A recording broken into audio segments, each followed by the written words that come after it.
Depression could be considered an epidemic.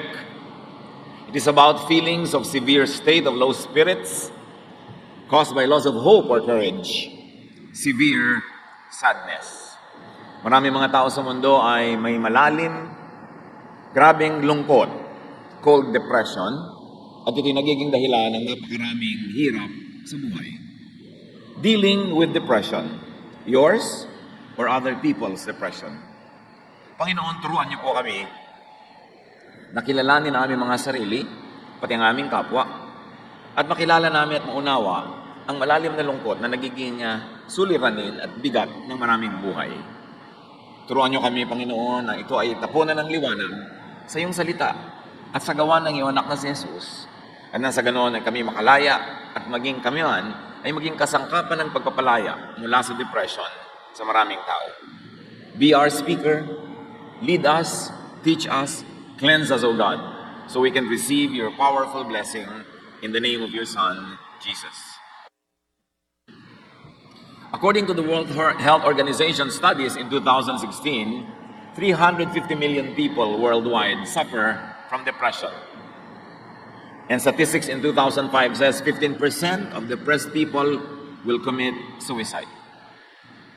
Over 800,000 people die due to suicide every year around the world. And it is the second leading cause of death globally among 15 to 29 years of age. This is alarming. Napakaraming tao ang sobra ang lungkot at 15 bahagdaan ng mga nalulungkot na ito, according to statistics, will commit suicide. At higit na 800,000 tao ang nagsusuicide taon-taon, at sa Japan lang, mahigit 30,000 tao ang nagsusuicide taon-taon. At sa buong mundo, nakakabahala, ang pagpapakamatay ang pangalawang dahilan ng kamatayan ng mga kabataan from 15 to 29 years old. At sa Pilipinas, kumusta naman ang depression? Lingid sa alam ng marami sa atin, sa kabila ng maraming ngiti at mga festivals, the Philippines has the highest incidence of depression in Southeast Asia. At least 4.5 million Filipinos are considered to be depressed. And as many as 7 Filipinos commit suicide every day. Noong 2011, according to the World Health Organization, 16% of Filipino students aged 13 to 15 had seriously considered suicide, and 13% had actually attempted suicide. Sa Visayas, lalo sa Cebu, the highest seekers of counsel are high school students and wives of OFWs. Ito isang epidemic na halos hindi nakahalata, hindi napapansin, at kung minsan ay ayaw kilalanin dahil may kasamang stigma o negative image. What are the causes of depression in the Philippines according to studies? Karamihan, family and social issues. Di pagkakaunawaan sa pamilya at sa mga kaibigan, relationship and bullying among teens. Yung nape-pressure ng barkada, at idagdag na natin ang religious bullying, yung mga lagi na lamang sinisita, binabantayan at sinasakal ng mga relihiyoso. Natural disasters, of which we have abundance of, ay dahilan din ng napakaraming depression. Depression ng mga survivor at depression ng mga social workers at ibang kamag-anak na nagsusuporta sa mga survivors. According to studies, one great cause of depression in our country is traffic and poverty, including academic work. Paano ba nalalaman at nasusukat o nakahalata ang depression? What are the signs and symptoms of depression na dapat nating matyagan? Marami at isa-isahin natin ang ilan doon. Subalit hindi naman kung meron ka nito ay depressed ka na, pero kung meron, ito ay isang sign ng posibleng depression, lalo't hindi na agapan. Lack of energy, loss of appetite, even constipation. No interest in work or other favorite activities. Poor or too much sleep, or too much appetite, or too little of it, weight loss or weight gain, na biglang-biglaan, extreme irritability, lagi mainitin ang ulo kahit maliliit na bagay, at hindi makayang pigilin ang galit. Anxiety and restlessness, laging balisa, laging may kinakatakutan, or fixation on the past. Ayaw nang limutin ang nakaraan, lalo ang mga maling nangyari, thoughts of death or suicide, even disabling fatigue yung laging pagod, na wala nang magawa ng may gana, difficulty concentrating or making decisions, unexplained aches and pains, mga sakit ng ganito at sakit ng gano'n na hindi makita ng doktor kung bakit, madalas ito ay resulta o simptoma ng mental illness called depression. How do we deal with depression? Kung minsan meron na palang gusto magpakamatay sa ating pamilya, sa ating mga kaibigan, kapitbahay, o hindi man nagpapakamatay ay parang wala nang kabuhay-buhay, paano nga ba susugpuin, bubunutin ang ugat ng depression? First of all, understand the depression by describing it clearly. Unawain ang lungkot na ito sa pamamagitan ng malinaw na pagsasalarawan in vivid detail to a trusted person perhaps, or even just to yourself. 1 Kings 19:10. He answered, Lord God all-powerful, I've always done my best to obey you, but your people have broken their solemn promise to you. They have torn down your altars and killed all your prophets except me, and now they are trying to kill me. Ang nagsasalita si Elijah. Matapos niyang gapiin ng mga propeta ni Baal, ng Diyos-Diyosan ng bansa, siya ay pinagbantaan ni Queen Jezebel na papatayin din. At hindi siya tinantanan ng paghabol dahil alaga ni Queen Jezebel yung mga priest niya. So Elijah fled, and this passage reveals what he feels in this point in time. He was very depressed. In fact, this prophet of God wanted to die. Elijah is very depressed, and he articulates his emotional struggle in a conversation with Yahweh. At ang kanyang cause ng kanyang depression, nag-iisa na lang daw siyang matuwid na naninindigan, namatay na daw lahat ng kanyang mga kasamahan, at ngayon siya ay laging hinahabol ng reyna at gusto siyang patayin, at ang mga tao daw ay tumalikod na sa Diyos at sumama na sa mga Diyos-Diyosan. Yun ang dahilan ng kanyang depression. At least alam niya, sinasalarawan niya, kaya madali nang malutas. Kailangan alam mo kung bakit ka depressed. Hindi lang yung malabong alam, kundi malinaw na alam. Jeremiah 12:1-4. Whenever I complain to you, Lord, you're always fair. But now I have questions about your justice. Why is life easy for sinners? Why are they successful? You plant them like trees and you let them prosper and produce fruit. Yet even when they praise you, they don't mean it. But you know, Lord, how faithful I've always been, even in my thoughts. So drag my enemies away and butcher them like sheep. How long will the ground be dry and the pasture lands parched? The birds and animals are dead and gone. And all of this happened because the people are so sinful. They even brag, God can't even see the sins we commit. Ito, depressed din ang propetang ito. Alam niyo ba na marami sa mga religious leaders ay depressed sa bigat ng mga dinadala, sa mga nadidinig ng mga suliranin, sa mga nilulutas ng mga suliranin ng mga tao, pinamimigitnaan ng mga hidwaan, sa dami ng mga gulo ng mga anak ng Diyos, sa mga mananampalataya, sa dami ng mga umuusig at nagbabatikos. Marami, in fact, according to studies, kahit sa Pilipinas, maraming religious leaders are seeing psychiatrists kasi mabigat ang dala. Itong si Jeremiah was depressed, and he expresses the cause of his depression. Kaya pala siya labis-labis na nalulungkot at nade-depress. Bakit daw yung masasama ang umaasenso? Bakit daw yung masasama ang sasarap ng buhay? At yung mga makadiyos tulad niya, ang siyang nahihirapan. At ito ay idinaing niya, sinabi niya ng walang kagatol-gatol kay Yahweh. So alam niya kung bakit siya depressed. At sinasabi niya yon. Knowing the enemy is important in overcoming it. Knowing what depresses you is important. Kung meron sa atin, naway wala. But according to statistics, meron dapat. Kung meron sa ating nade-depress, unawaing mabuti kung bakit. Alamin ang dahilan. Sabihin mo sa malinaw na salita, kahit sa sarili mo lang manalamin ka, nalulungkot ako, nade-depress ako kasi ganito, ganon. At kahit na yung dahilan mo ay walang kwenta sa tingin ng iba, may kwenta yun sa'yo, kaya ka nga nade-depress. Katulad dito, itong si Jeremiah, ang mismong ikinakadepress niya, sabi sa Diyos, nasa na inyong katarungan?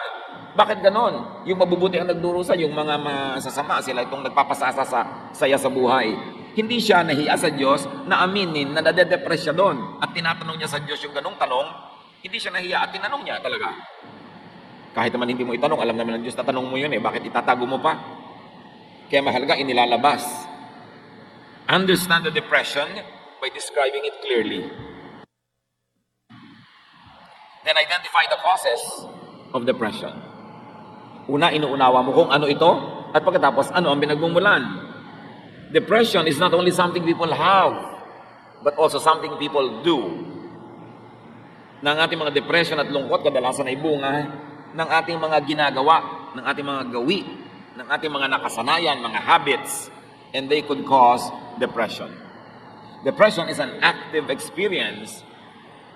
And what are the sources of depression? Physiological or physical sources. Yung ating katawan, blood chemistry, mental condition, yung sitwasyon ng ating buong pangangatawan, pagkabusog o pagkagutom, pagkapagod o sobrang pahinga, o ang sobrang pag-iisip na nagpapalit ng hugis ng ating utak, lahat yan ay maaaring maging magbunga ng depression. Job 19:17-21, another very depressed man of God. My breath disgusts my wife. Everyone in my family turns away. Young children can't stand me, and when I come near, they make fun. My best friends and loved ones have turned from me. I am skin and bones, just barely alive. My friends, I beg you for pity. Alam natin ang kasaysayan ni Job, dumaan sa pagsubok, naghirap, nagkasakit, nagbutot balat, nabalot ng galis, itinakwil ng kanyang mga kaibigan, mga kamag-anak, ng mga kakilala. Yun ang dahilan ng kanyang depression. At ito ay merong physical reason. May mga tao na de-depress pag nananalamin. Hindi nila gusto ang kanilang nakikita. Merong nade-depress sa mga nangyayari sa kanilang katawan. Pagka may umiidad ang mga tao, kuminsan nade-depress din dahil bakit lumihina na yung katawan nila, nakakaramdam ng ganito at ganyan, nakakakosya ng disruption. So, itong ginawa na pagde-describe na ito ni Job was very helpful in analyzing his situation. It described the physical condition of Job, which drove him into depression. Kaya dapat nag-iingat-ingat tayo sa pagsasalita. Kumisan may babaeng o lalaking hirap na papala sa pagpapapayat. Tapos pag nakitong pa, sabi mo, hoy taba, alika nga dito. Tatawagin mo pang gano'n, na-depress tuloy. Mamaya, nagbigti na. Dahil lang sa katabilan mo at hindi kataklesahan ng iyong bibig. May mga sinasabi tayo kumisan na nakaka-depress sa tao. Hirap na yung isang ina ng kachuchutan ng anak niya para maging honor student. Tapos sabi mo, hoy, bakit 3 taon ka na sa grade 1? Manahimik ka na lang kung naobserbahan mo yung ganung mga bagay. Kasi ang salita natin ay nakakapagpalala ng matinding kalungkutan at paghihinagpis ng ating kapwa. Pag-iingatan natin yan. Another source of depression, aside from the body, is emotional or mental sources, like guilt. Kaya maraming relihiyoso, depressed, kasi walang ginawa yung religion, kundi sila ipagiltihin. Or misplaced shame. Hiyang-hiya sa mga bagay na hindi naman nakakahiya. Pero hiyang-hiya. Or fears and suppressed feelings. Marami kasi, nag-exercise sila ng social control over domineering parents, sobrang mahihigpit ang mga magulang at mapag-control halimbawa ng mga anak, sobrang mahihigpit at mapaghusgang mga religious groups. Pag napasali ka sa mga ganito, nasusupress yung feeling mo. Gusto mo magsaya, hindi ka makapagsaya. Gusto mo magbihis ng ganito, hindi mo maisuot. Sikil na sikil ka. Pagka yun nagpatuloy at naipon, nagiging depression.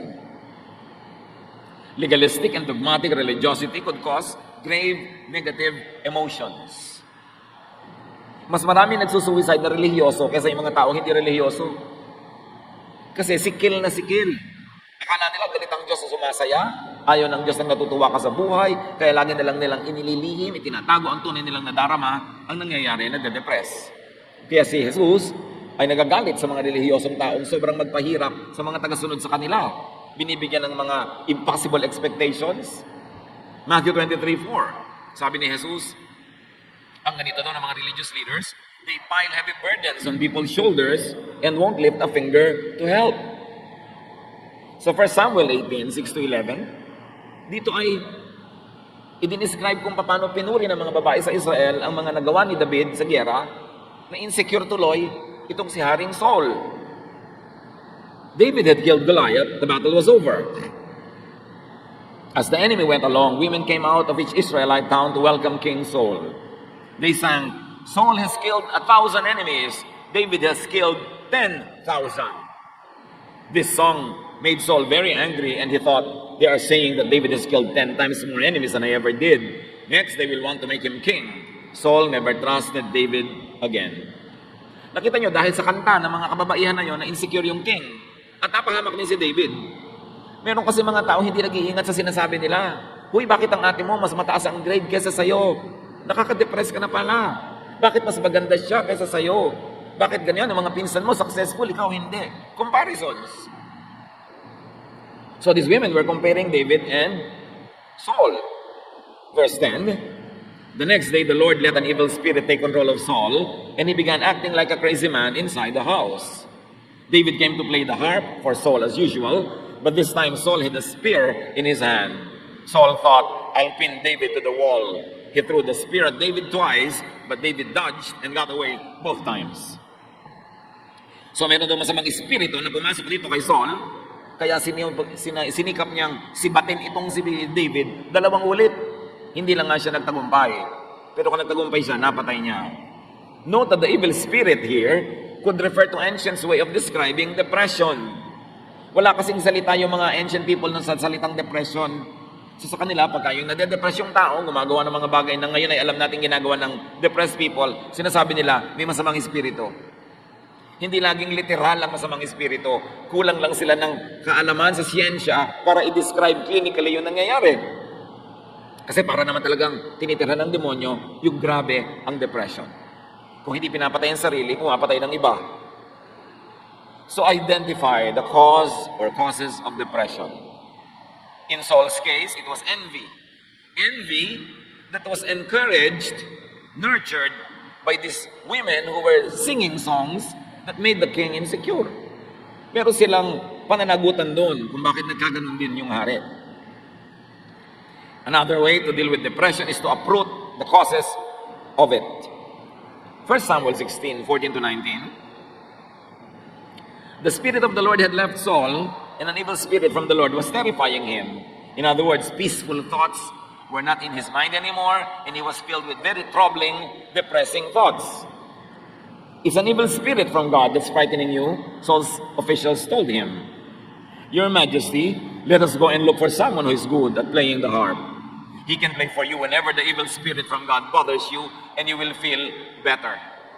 Dito maraming naguguluhan na nagbabasa ng Biblia, bakit ito pinapayagan ng Diyos yung evil spirito na maglabas-masok kay Saul? Terminology nga ng mga sinaunang tao for depression. So nung umalis sa kanya ang matino at tahimik na pag-iisip, syempre ang pumalit, magulo at violent na pag-iisip. At sabi ng kanyang mga tauhan, maghahanap po kami ng musikero, yung magandang tumugtog. At pinta kayo ay ginugulo ng espiritong yan sa inyong utak, tutugtog siya at kayo mapapayapa. All right, Saul answered,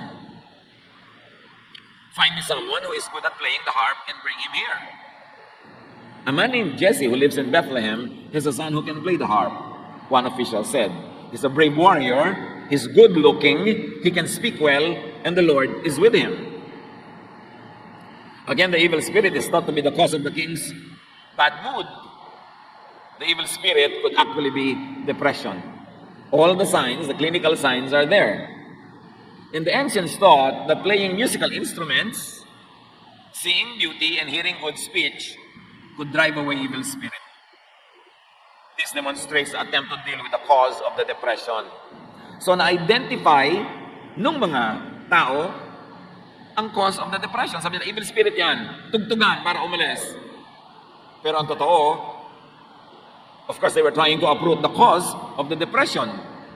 But they were really applying what modern day practice would call therapy.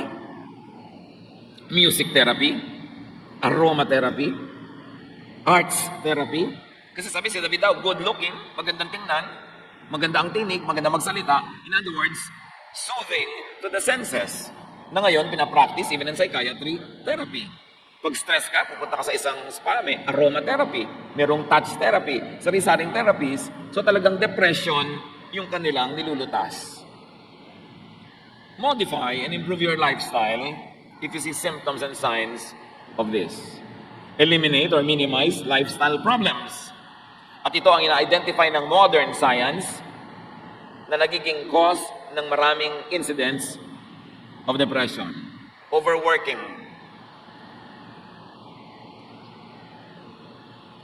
Yang walang tigil na pagtatrabaho, nakaka-depress. Hindi mo na alam, depressed ka na pala.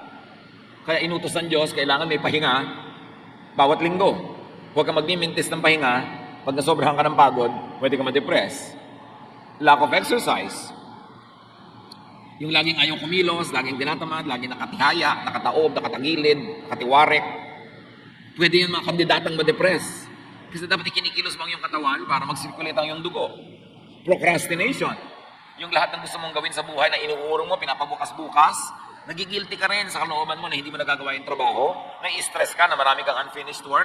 So procrastination o pagpapaliban ng dapat gawin can also cause depression. Imbalance spirituality. Yung puro langit ang iniisip, nandito pa sa lupa, hindi na nakatungtong sa lupa, sa ulap na nandun yung utak, imbalanced. And unresolved stressors like separation from loved ones, isolation due to rejection, repression or suppression of inner feelings, guilt, fear, lahat ng yan. Mga sakit ng utak. Know and solve the cause. Proverbs 12:25-26, worry is a heavy burden, but a kind word always brings cheer. You are better off to do right than to lose your way by doing wrong. So ano daw yon? Worry is a heavy burden. Pag worrier ka, tendency, made-depress ka. Walang ginagawa kundi mag-alala, mag-isip, matakot, mangamba.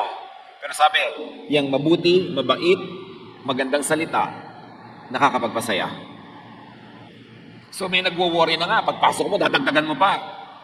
Hindi siya sumaya. Lumala ang kanyang nararamdaman. You see the ministry of words? With the words that we say, we can hurt or heal people. We can encourage or discourage. We can be a blessing or a curse. Kaya maganda, iniingatan ng salita, binibitawan yung mabuti, mabait, nakakapagpasaya, nakakapagpatibay ng loob, hindi nakakasira ng loob. And this Proverbs 12 is a warning against worrying. It is a prescription to hear and say kind words. Not only to hear, but also to say. Pag tayo ay nagsasalita ng mababait na mga pananalita, nakakapagpagaling ng damdamin, nakakapagpasaya, nakakapagpatahimik, tayo may nakikinabang kasi tayo man ay natatahimik at napapayapa. Ang hindi alam ng mga mahilig manakit sa pamamagitan ng salita ay una na nilang sinasaktan ng sarili nila bago pa man nila masaktan yung kanilang kausap. Because you keep what you give away. Ang ginagawa natin sa kapwa, tumatalbog at bumabalik sa atin. Kaya ang bawat pananakit natin, nasasaktan din tayo. Meron tayong espiritu ng Diyos na nakatira sa ating puso na pag may ginagawa tayo at sinasabing hindi maganda, ay una nang nasasaktan yung espiritu ng nasa ating puso, tayo ang unang nadadawit. Tayo ang unang nasasaktan. Proverbs 23:4, be wise enough not to wear yourself out trying to get rich. Sa inyo, magpakatalino, huwag mong gasgasin ang iyong sarili sa pagpapayaman. Hindi ito warning against getting rich. It is warning against wearing yourself out trying to be rich. Hindi yung pagyaman ang minamasama dito, kundi yung pagpatay mo sa sarili mo, yumaman ka lang.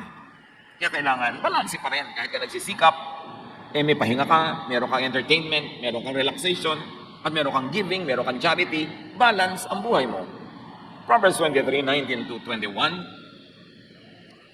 listen, my child, be wise and give serious thought to the way you live. Don't associate with people who drink too much wine or stuff themselves with food. Drunkards and gluttons will be reduced to poverty. If all of you do is eat and sleep, you will soon be wearing rags. Again, this is an exhortation for lifestyle change. Kaya piliin mo yung mga kasama. Huwag ka sumama sa mga lasenggo, sa mga sobrang masisiba, mga matatakaw. Walang ginawa kundi mag-inuman, magkainan, ipaghihirap mo yan. Sabi ko, kung tulog ka lang ng tulog, ang susunod mong isusuot at ibibihis, basahan. Maghihirap ka. So it's an exhortation to change lifestyle by changing a social life, by changing friends. So eliminate and minimize lifestyle problems. Meron ito mga depression na dala-dala ng ating social life. Dala-dala ng mga uri ng tao na ating sinasamahan at inilalagay sa ating mundo. Another way to resolve depression is to resolve conflicts. Deal with troubled relationships. Kailangan pangasiwaan na mabuti ang ating mga relasyon na nalamatan, nalagot, nasira, na damage, past or present. Bawat mahal natin sa buhay, bawat nagmamahal sa atin, bawat bahagi ng ating buhay na nalalayo, nagkakasiraan tayo, may epekto sa ating emosyon, kahit aminin natin yon o hindi. Proverbs 79, you will keep your friends if you forgive them, but you will lose your friends if you keep talking about what they did wrong. So itinuturo dito, may mga kaibigan ka, may investment ka na dyan, emotional investment, time investment, sometimes financial investment din. Pagkatapos mag-aaway kayo, hindi mo papatawarin, hindi kayo magpapatawaran. Sayang naman ang lahat. Tapos magsisiraan pa kayo. Hindi pa yung pampaganda ng buhay, pampapangit. Kaya sabi, kung hindi mo papatawarin na nagkakamali sa'yo, mauubos lahat ng tao sa mundo mo kasi lahat magkakamali rin. Panapanahon lang. At mawawala lahat ng kaibigan mo pag ipinamamalita mo lahat ang mga mali nilang ginagawa. Ang ibig sabihin lang, magpakatino ka. Keep your friends, keep your relatives, keep people around you by forgiving them if they commit a mistake and by not talking about them again, behind their backs. Huwag mo silang gawing topic pag wala sila para hindi lumayo ang loob kasi malalaman at malalaman nila na pinag-uusapan nila ninyo sila at magagalit at lalayo sila sa inyo. At pag may nasisirang relasyon, na-offend ka, nasaktan, sabi ni Jesus, Matthew 18:15, if one of my followers sins against you, go and point out what was wrong. But do it in private, just between the two of you. So sabi ko nun, pag kami nagkamali sa'yo, kausapin mo ng privado, sarilinan. Kayong dalawa lang. Para makapagpaliwanag siya, maintindihan mo. Kung mali siya, makahingi siya ng tawad. At kung nagkamali ka ng akala na may ginawa siyang mali, malaman mo ring mali ka. Sabi, pero huwag ka na magsangkot na ibang tao. Dadami lang ang magpapadagdag sa gulo. Kayo na lang dalawa ang mag-usap. Kung gusto mo talagang magkasundo kayo, siya ang kausapin mo. Huwag mo siyang gawing topic ng usapan pag iba ang iyong kausap. Kasi gulo ang pupuntahan ng ganong paraan. Resolve conflicts. Kung meron tayong mga nasirang mga relasyon, habang hindi natin inaayos, yun ay isang sama ng loob na nasa loob ng ating puso. Can you imagine? Sama, tapos nasaan? Nasa loob. Sino masisira? Di ikaw, sama ng loob. Kaya yung may sama ka ng loob sa tao, hindi mo pinagtatapat, hindi mo sinasabi, hindi siya nagkakaroon ng pagkakataong ipaliwanag ang kanyang sarili o kaya ay humingi ng tawad. Kim mo yung sama ng loob. Sino sisirain nun kundi ikaw? At pagka yun ay ipinaghalo-halo mo pa yung mga iba pang mga pinag-usapan na natin na cause that depression, ikaw talaga ay madedepress. At sometimes, wala kang kamalay-malay, ano ba talaga ang tunay na dahilan? Bakit ka matamlay? Bakit ka walang sigla? Bakit ka natatakot? Bakit ka bugnutin? Yung pala, may depression. A sure way to deal with depression is to do good. Gumawa ng mabuti. Affirm and improve your self-worth and that of others. Make yourself and others feel good. Connect with positive people and feelings. Give yourself and others pleasure and satisfaction. Make yourself and others happy. Sa madaling salita, iwasan o bawasan o tanggalin ang depression sa pamamagitan ng kaiga-igaya, masayang pakiramdam. Pasayahin mo ang iyong sarili, pasayahin mo ang iyong kapwa, at sa climate of happiness, you will thrive. Your emotions will heal. The best part of you will come out, and you will be a good product of God's work. Proverbs 14:22, you will earn the trust and respect of others if you work for good. If you work for evil, you are making a mistake. Yan, lagi kang gumawa ng mabuti. Yan ang tamang gawin. Pag may ginagawa kang hindi mabuti, nagkakamali ka sa landas na yung tinatahak. Kasi lahat ng itinatanim ay inaani. At lahat ng inaani, nagbubunga talaga yan. Dumadami. So magtanim ng mabuti para umani ng mabuti. Ang itinatanim nating masama, inaani din natin sa ating buhay. Magandang ministry to make yourself and others feel good, not feel bad. May mga tao, gifted sila at making people feel bad. Pinapalungkot, nilalait, minamaliit, iniinsulto, kinakawawa, sinasaktan.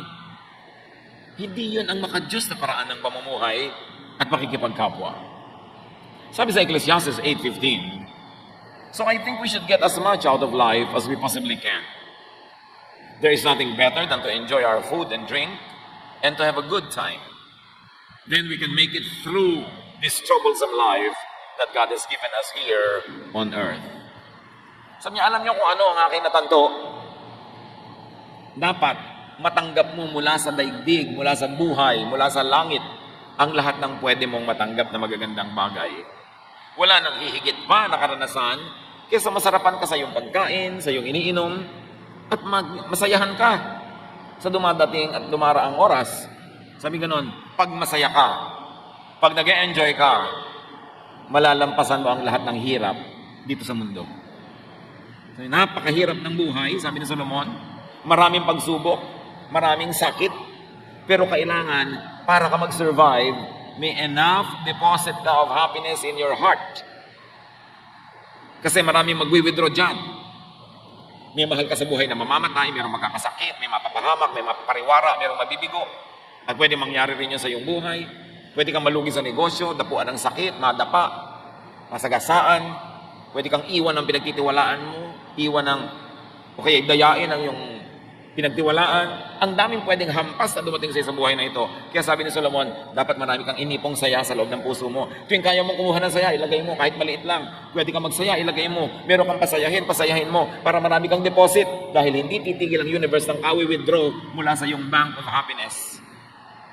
Kung ang konti-konti ng iyong inilagay, inimbak na kasiyahan sa puso mo, sa puso ng iba, ayun, pag dumating ang mga paghirap ng buhay, mga pagsubok, naglalakad sa breakwater, nagtitirintas, wala namang duho. Nakatingin sa malayo, walang tinatanaw. Hinahanap si Crispin at si Basilio kasi hindi na kaya ang mga dagok ng buhay kasi walang inipon na saya. Kaya mga kapatid, kung may nakikita kayong tao nagsasaya, huwag niyong itaboy. Huwag ninyong pigilan. Kasi hindi nyo alam kung kakalampas-lampas lang niya sa trahedya at ngayon lang siya nakaka-recover. Tulungan niyo siya magsaya. Pero siyempre, sa pagsasaya naman natin, not at other people's expense. Hindi yung kanta-kanta ka ng karaoke, alam mo na ng umaga, nabulabog na lahat ng kapitbahay mo. Yung kasiyahan mo, pagdurusa naman ng iba. Dapat, meron ka rin respeto sa sarili. Pero yung pagsasaya natin na hindi naman tayo nagnanakaw sa iba ng kanilang katahimikan, kapayapaan at kasiyahan, Solomon, the wisest man ever, prescribes that. So niya tuwing kaya mo mag-enjoy ka. Kasi maraming panahon ng lungkot. Maraming panahon ng pagdurusa. So yung pwede ka magsaya ka na. Kasi pag pagdurusa time, hindi ka pwede magsaya. So dapat pag may chance, samantalahin. Do good. Pleasure is an antidepressant. Happiness is an antidepressant. Daig pa niya ng mga pills na nabibili mo pagka meron kang kasiyahan. Kaya, pipiliin mo rin yung kasama mo sa buhay, yung masaya din kasama. Hindi yung pagkasama mo, ang lungkot-lungkot yung dalawa kasi wala na siyang ginawa kundi magreklamo, kumatungal, manira, mamintas, puro negative, mahahawa ka doon.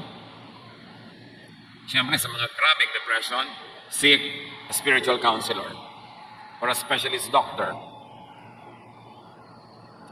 And that is to rule out physical causes and to conduct therapeutic counseling. Pag depressed, ang unang-unang ginagawa ng trained counselor, makipag-interview at alamin kung yung kanyang depression ay chemical or physical. Bago sabihin na yun ay spiritual o emotional. Kaya na-eliminate. Sabi sa Proverbs 28:26, it is foolish to follow your own opinions. Be safe and follow the teachings of wiser people.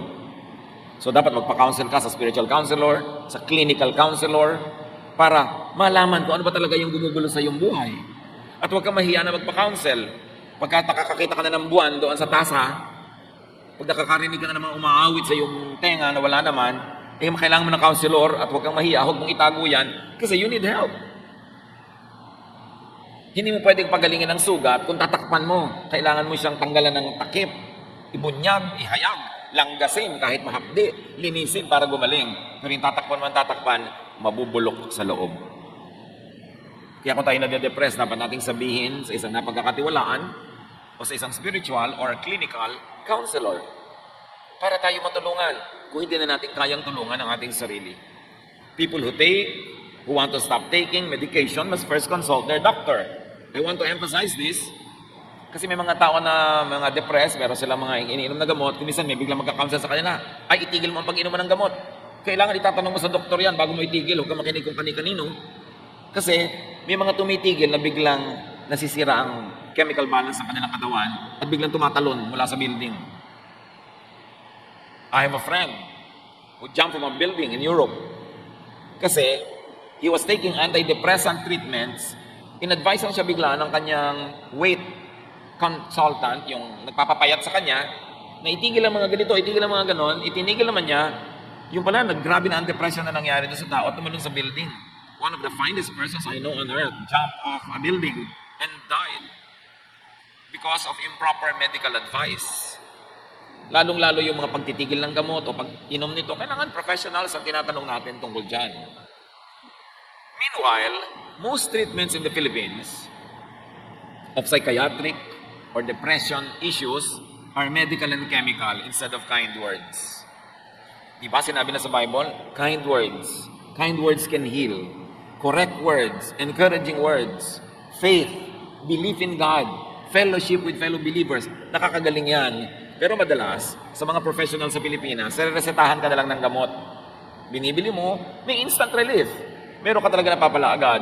Pero ang tunay na nagtatagal, yung kind words.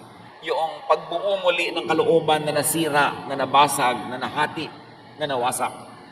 Kasi temporary lang yung relief na nanggagaling sa chemicals o mga gamot. Napakadali naman kung uminom ka nito para ka makatulog, para hindi na kita problema. Pero yun lang ba talaga ang paggagamot, lalong-lalo sa mga may sakit sa pag-iisip? What are the ways to overcome depression? One, of course, is biologically based intervention. Yung pinag-uusapan natin, paggagamot, medicine. This involves prescription of antidepressant drugs.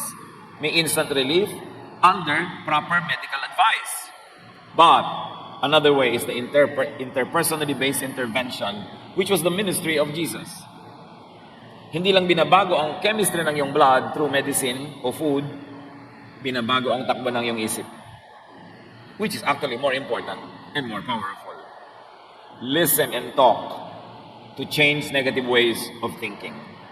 Pag negative kayo mag-isip, negative ang buhay, nakakatakot ang buhay, walang kwentang mabuhay, gusto ko nang mamatay, gusto kong pumatay, gusto ko siya sirain, gusto kong manggiba ng mga tao, pag gano'n ka na mag-isip, kailangan mo nang makakausap na matino. Better kung professionally trained. Best kung clinically trained na spiritually developed pa. Tulad ni Pastor Gami, ang ating main counselor sa ating pamilyang day by day.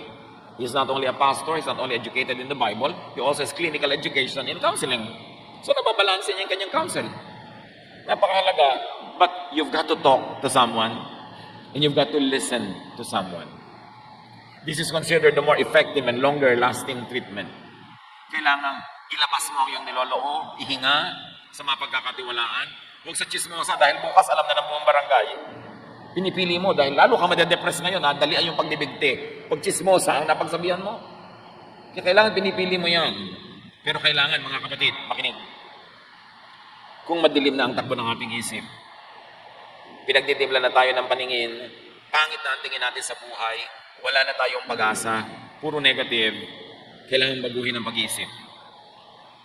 Romans 12:2, be transformed by the renewing of your mind. Kailangan baguhin mo ang iyong ginagawa sa pamamagitan ng babaguhin mo sa iyong pag-iisip. Sa pag-iisip nagsisimula yan. At ang pinamumugaran ng dyablo ay ang ating utak. Lalo naman na yun ang dapat tahanan ng Espiritu ng Diyos, ang ating isip. Eliminate, minimize negative emotions. Pinag-usapan na natin ang maraming pinagmumulan yan.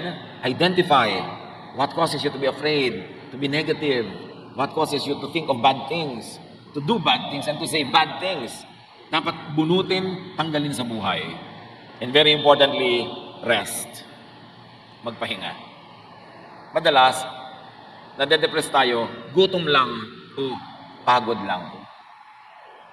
mahalagang nagpapahinga ang tao and let people rest. Pagpahingahin natin ang mga tao.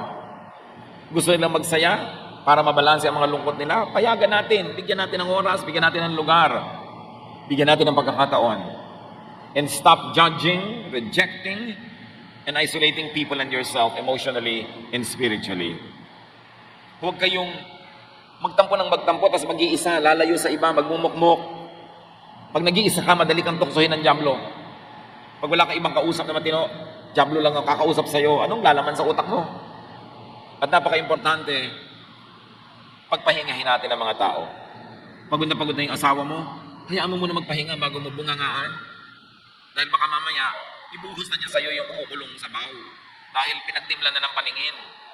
Kailangan yung anak mo nagkakadabagsak-bagsak na sa school, bigyan mo muna siya ng pahinga from nagging. Huwag mo na siyang pilitin maging valedictorian. Pagpahingahin natin ang mga tao sa walang katapusan nating expectations.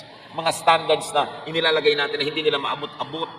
Yung paghahabol natin sa perfection, sa perfect relationship, sa perfect asawa, sa perfect anak, perfect magulang. Nakakapagod yun sa kanila.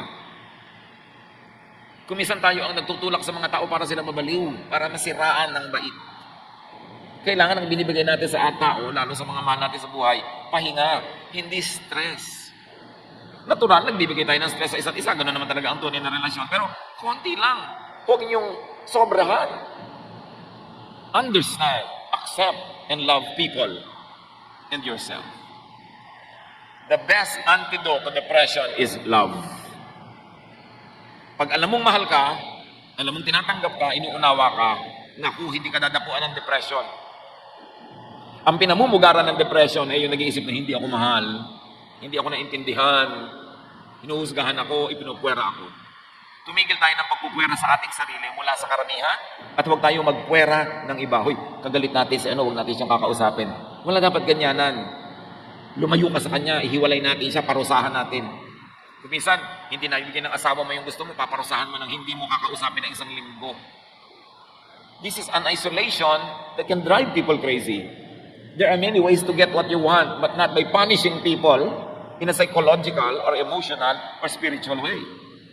1 Peter 4:8, above all, love each other deeply, because love covers over a multitude of sins. Yan lang naman ay tinuturo ni Jesus. Pag-ibig. Mahalin mo yung nagkakamali, patawarin mo siya. Mamahalin ka rin niya, papatawarin ka rin niya. Tahimik ang mundo. Pero subukan mo wag magpatawad, hindi ka rin papatawarin. Hindi walang katapusang gera yan. Subukan mo magalit, magagalit din siya. Hindi walang katapusang stress. Is this the way you want to live? Dapat nababago ang ating pag-iisip, ang ating lifestyle, ang buhay natin araw-araw dahil kay Jesus. Dahil sa pag-ibig niya, hindi tayo dapat laging natatakot. At ang mga anak natin hindi natatakot na i-reject natin dahil alam nilang mahal natin sila. Ang mga kapamilya natin hindi natatakot na itatakwil natin dahil alam nilang kahit anong mangyari, mahal natin sila. 1 John 4:18, there is no fear in love. But perfect love drives out fear because fear has to do with punishment. The one who fears is not made perfect in love. Pagka daw may natatakot, nabubuhay sa takot, na-stress, nade-depress, nagkulang ang mga tao sa paligid niya ng pagmamahal, ng pag-unawa, ng pag-abot sa kanya.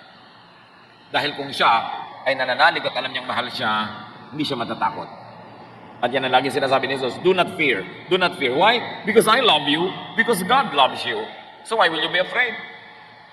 Huwag nating gawing ministry na manakot at magparusa. Mga kapatid, listen, magparusa. Marami sa atin mahilig magparusa. Hindi mo ibinigay ang gusto ko, paparusahan kita. Hindi kita kakausapin. Hindi ako sasagot pag nagtatanong ka.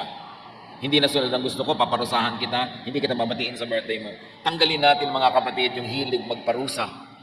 Kung meron mang dapat magparusa at may karapatan, Diyos lamang. Pero nagmamahal nga siya, hindi nga siya nagpaparusa. Nagpapatawad nga. Tapos tayo pa magpaparusa. Sino ang sa ngayon ay pinarurusahan nyo? Maaaring nagkamali sa inyo, isang masungit na tiyan nung araw, ngayon matanda na, pinaparusahan nyo ngayon, hindi nyo pinapansin. Mahilig tayo magparusa. Sabi ni Lord, vengeance is mine, I will repay. Huwag tayong mahilig magparusa kasi pag may pinaparusahan tayo, nagdurusa din tayo, hindi man natin aminin. Whenever we cause heartache in someone's life, we are hurt as well. So have more of God. Enjoy God. And let people enjoy God. Psalm 42 says, as a deer gets thirsty for streams of water, I truly am thirsty for you, my God. In my heart, I am thirsty for you, the living God. Sabi nung kanta, as the deer panted for the water, habang yung usa ay tumatakbo ng habol-habol ang hininga, sabik na sabik, makainom, pants for water. So my soul longs after you. Kung ang ating hahanapin ay Diyos, sa Kanya natin hahanapin ang ating ligaya, ang ating saya, ang ating kapayapaan, at Diyos ang ipapakilala din natin sa kapwa, at pagiging maka-Diyos ang paraan ng ating pakikipagkapwa, mawawala o mababawasan ng sobra-sobra yung depression na yan. So overcome depression with positive emotions, with loving attention and embrace, with the real personal ministry of Jesus. God doesn't want you depressed. God wants you to be happy. Dear Lord, siyasatin niyo po ang aming puso. Kayo na nakakakilala sa amin. Kayo na dakilang manggagamot. Nawa, sa maikling panahon na ito, ay naliwanagan kami sa very real and very dangerous issue of depression in our midst. Tingnan niyo po kami kung kami ay may depression. Kilalanin namin ito. Ipagtapat, sabihin sa inyo, at sa mga may kakayanan na tulungan kami. At ang aming sarili, ituwid din namin, Panginoon. Bunutin namin ang mga negative thoughts and negative feelings. Nagbubunga ng negative actions. Na sa kapwa ay nagbubunga naman ng negative reactions. At nagiging chain reaction ito ng paggawa ng masama sa kapwa. Papagliwanagan niyo ang aming isip. At palayain kami sa depression na tinatawag ng mga tao sa unang panahon ng masamang espiritu. Dahil halos gawa talaga ng masamang espiritu ang nagiging bunga sa amin. Kung meron sa aming kalagitnaan, Panginoon, na may mga depression, malalalim na mga lungkot, feelings of despair, kawalan ng pag-asa, hipuin niyo po ang aming mga puso. Punuan niyo ito ng pag-ibig ng iyong anak na si Jesus at pagalingin ang mga sugat ng aming damdamin. I like to pray for those who have any form of depression. Meron tayong mga lungkot na malalim, matagal, at nagpapahirap sa ating kalooban, nagpapasikip sa ating dibdib, nagbibigay ng mga takot. I'd like you to stand, we will pray, and we will ask the Lord, Jesus Christ, our healer, to heal our depression. Yes, Lord, your people are standing up before you because we recognize that you are our healer. You are our counselor. You are our therapist. At nais naming unahin ay ilapit sa inyo ang tunay na nilalaman ng aming puso, ang tunay naming niloloob sa mga depression, mga lungkot, mga fears, feeling of hopelessness, feeling of tiredness, emotionally and spiritually. Narito, Panginoon, yung mga anak. Sino pang nais tumayo at magsabi sa Panginoon, I declare before you, O Lord, that I am your patient. I want you to heal me. I want you to touch me. Stand up right now and pray to God. Ask the Lord to heal you of your depression. Ipagtapat kung ano ang nadarama, saan ito nagmumula, kilalanin na ito ay dapat paalisin at itakwil niya sa inyong buhay sa ngalan ni Jesus. And later on, we will pray together. But right now, seek God's counsel, seek God's touch, at ilapit ang mga nagiging bunga ng ating depression.